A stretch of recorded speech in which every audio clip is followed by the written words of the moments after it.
Remember when I said I needed a better view? I say this is a little bit more of a better view.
Thursday the 27th, 08/21. We have departed Avalon. We're hugging the coast of Catalina Island. Patchy fog. I wouldn't even call it patchy, it's just fog. And we're heading towards the North Islands. We are approaching 0900 hours, passing Two Harbor and the Isthmus. And to my left here is Bird Rock, and that is not the natural color of Bird Rock, thus the name. Yeah, so we're in about 2,000 feet of water, or a lot of fathoms, and Laura's decided to go swimming for a third time because I may not have filmed the first two times. We cannot see land, mostly because of fog. I can't tell with that. I think those are fish down there. She's a little scared. She's a fraidy cat. I mean, those are fish. Where's fish? Right there. Is it? Yeah, Laura, you're seeing stuff. There's no sharks out here. Don't worry about it. Just one more time, Laura. For the team. Take one for the team. There we go. She's in. And the hair's wet this time. And the hair's wet. Sweet. It's approximately 1,300 hours. I have no idea. Out here in the Pacific, due to the haze, cannot see land. About 45 nautical miles to go to find the anchorage. Cutting it a little close. A little slower than the journey over when we were hitting 657 knots easily. We are battling some ocean swell. and wind on the nose, which really stinks because I want to be sailing so bad. But like the Lake Superior trip, we got to get there before dark, or I don't know. I don't want to anchor at night, right? Never been there, never done it. So I prefer daylight. This is fun. I mean, I consider this my first ocean passage, although we were in the Caribbean Sea and technically the Atlantic, but you know, we were surrounded by islands. We are pretty much doing 16 nautical miles on this trip. I mean, I know land is only 30 miles away, but I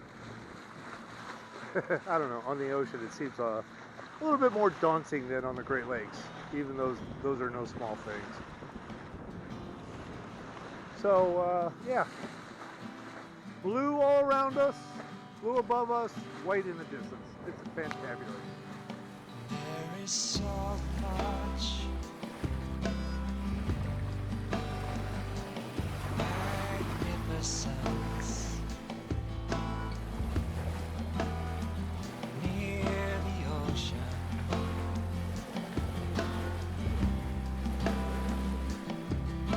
Waves are coming in, waves are coming in. There is so much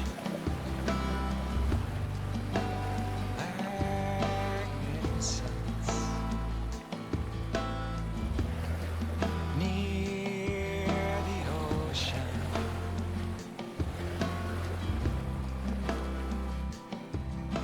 Waves are coming in. How far are we, Tom? Just about to cross the 3 nautical mile line. We are 3 nautical miles offshore, probably 3.5 to get to our anchorage. Sun is setting. It's gorgeous, but we still have hopefully not too much of a challenge ahead of us.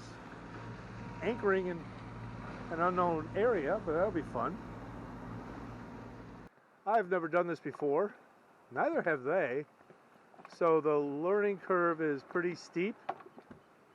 And the fiasco level is, I don't know, 80%. Anchoring was amazing, and these two did a fantabulous job with the stern anchor, which I've never done, they've never done, so it was fantabulous. There were pelicans all over the place. We got here just in time. This would have been a little difficult at night, but we do have a, let's pan over. Nope. A nice moon, which is keeping the harbor, bay, cove, anchorage pretty well lit. We went, what, 80, did I say about 80 nautical miles to get here? And we are looking forward to a sunrise. It's going to be amazing when the sun is in this cove, and we're just discussing what we might do tomorrow. But suddenly Laura, she's just too busy eating to play with the camera. A+ footage.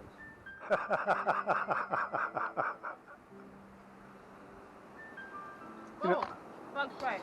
Yeah. And I think we're going to call it a night on that wonderful narrative. We're sitting here watching nature do her thing, having some coffee.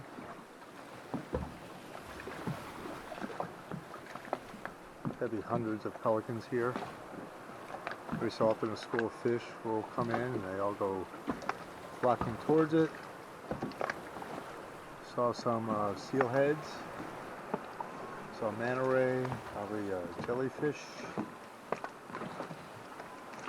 And here's some kelp just floating by. Something you don't see in northeast Ohio. It's a beautiful morning. Here being a dad, making sure Tom and Laura have fun as they go touch Santa Cruz Island. Fiasco level's pretty high, I'd say. Eh, 50? well, I'm worried about Tom getting that engine up. He says he's got it. I can stop sweating. And they're off. They don't move forward.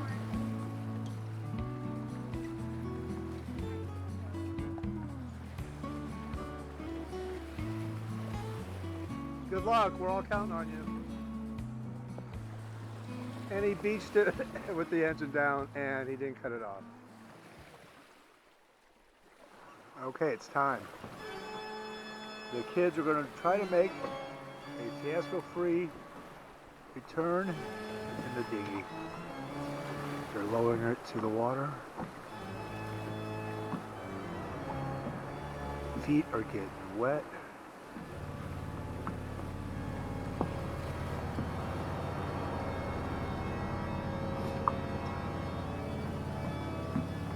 Okay, they are afloat. Laura just got soaked from a wave. They're turning sideways. This is great. Laura's back in the water. Things are not good. Nope, she stayed in. She stayed in. Nothing is going well. She's trying to lower it back now. Now they're using the BVI plan. Yeah, they got it started. Tom's trying to back up. He's got reverse going, though the engine's not all the way down. I don't know why.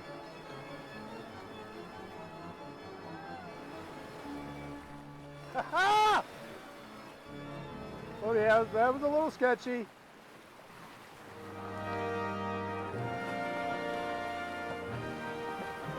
And there they are. Success. Well, we're leaving Coches Prietos, but not without incident and heroic deeds. Started motoring along, and she didn't sound right. It was cavitating. So somebody needed to go down and clear the prop. They both volunteered like heroes. But Tom was the one that actually jumped in that water. All dressed up. I just went down to make sure he was still alive. Give us some highlights. Been a wonderful sail over to Coches to anchor out. Anchoring was quite wonderful. For the conditions that we were facing, it went quite successfully. It's first time dropping a stern anchor with a dinghy, which is pretty cool. That held us nice and tight for the night. We weren't going anywhere. As remote of an island as it is, it was nice to set an alarm after the moon set, about 12:30-ish. Set an alarm for 2 to come on up and catch a look at the stars. Got to see the Milky Way, which was wonderful. Crystal clear night. And now we have set off and are running down the coastline to take a look and see what else we've got. Just take a note of the scenery here. It keeps changing. And Smuggler's Cove, I believe we are in, which is huge. It's exactly as billed. But we all decided Coches Prieto was a better choice because it felt much more remote. Here we are rounding San Pedro Point. Notice I rolled my R a little bit. Is that a little buoy, a fishing thing? The height of the islands have increased dramatically. In fact, you see a big wall right in front of us. Frenchies is probably the most sheltered anchorage in Anacapa, but is far from ideal in anything but the calmest conditions. Like Cathedral, Frenchies is completely open from northwest to northeast. The anchorage is famous for its tide pools and for caves in the cliffs northwest of the cove. Well, Jim does it again, doesn't he? So, it's all those pelicans. Where are we at? Little Scorpion right now? How's our depth, Laura? 78. That is a beautiful vessel right there. Yeah, it is. And that's probably not important. We're just going to ignore the alarm. All right, it's someday, sometime. Who the hell cares? Who knows? But another accomplishment in the distance there is Anacapa, which is very. What, Laura? Song. That's where the Yetis live. What song's coming on? I can't You hear can't hear it? Shaggy? Laura's getting off to a little Shaggy here. Look at the black over there, Tom. That's fascinating. Anyway, it's been a beautiful day. We're just cruising along about 3 knots without a care in the world. And Laura's performing.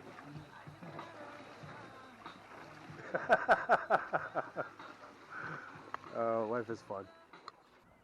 Well, Tom just summed up what I was about to say. Welcome to Frenchie's Cove, everyone. This is where we are. No overnight camping. No overnight camping.